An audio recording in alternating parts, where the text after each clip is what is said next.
اللہ تعالیٰ کی فرما برداری کے بعض دنیاوی فوائد: روزی میں اضافہ، طرح طرح کی برکتیں ہونا،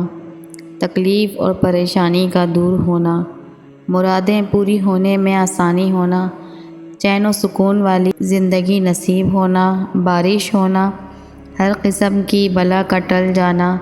اللہ تعالیٰ کی مہربانی اور مدد کا شامل حال رہنا، اللہ تعالیٰ کی طرف سے فرشتوں کو حکم ہونا کہ اس کا دل مضبوط رکھو، سچی عزت اور آبرو ملنا، مرتبے کا بلند ہونا، لوگوں کے دلوں میں اس کی محبت پیدا ہو جانا، قرآن کا اس کے حق میں شفا ہونا، مال کا نقصان ہو جائے تو اس سے اچھا بدلہ مل جانا، دن بدن نعمت میں ترقی ہونا، مال میں برکت ہونا، دل میں راحت اور تسلی رہنا، آئندہ نسلوں کو اس کا نفع پہنچنا،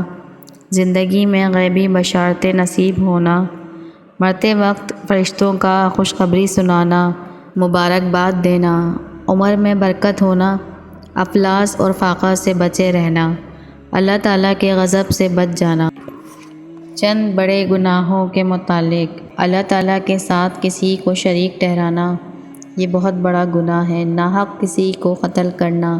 وہ عورتیں جن کی اولاد نہیں ہوتی کسی اور عورت کی زچگی کی حالت میں بعض ایسے ٹوٹکے کرتی ہیں کہ اس کا بچہ مر جائے اور ہمارے ہاں اولاد ہو، یہ بھی اسی خون ناحق میں داخل ہے۔ ماں باپ کو ستانا،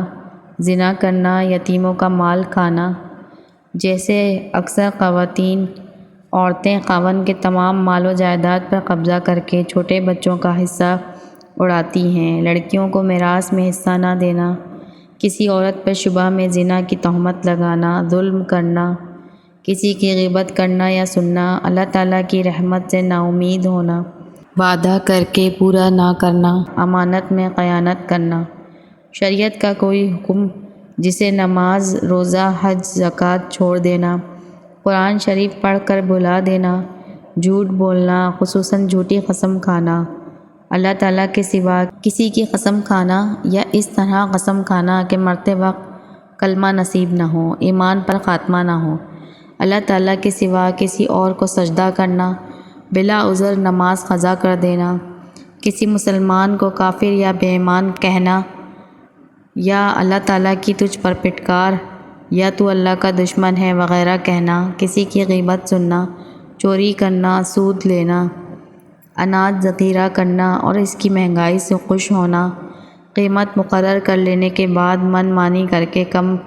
دینا، غیر محرم کے پاس تنہائی میں بیٹھنا، جوا کھیلنا، بعض عورتیں اور لڑکیاں کوئی کھیل شرط لگا کر کھیلتی ہیں، یہ بھی جوا ہے، کافروں کی رسمیں پسند کرنا، کھانے کو برا کہنا، ناچ دیکھنا، راگ باجا سننا، قدرت ہونے پر نصیحت نہ کرنا، کسی کا مذاق اڑا کر اسے بے عزت اور شرمندہ کرنا، کسی کا عیب ڈھونڈنا،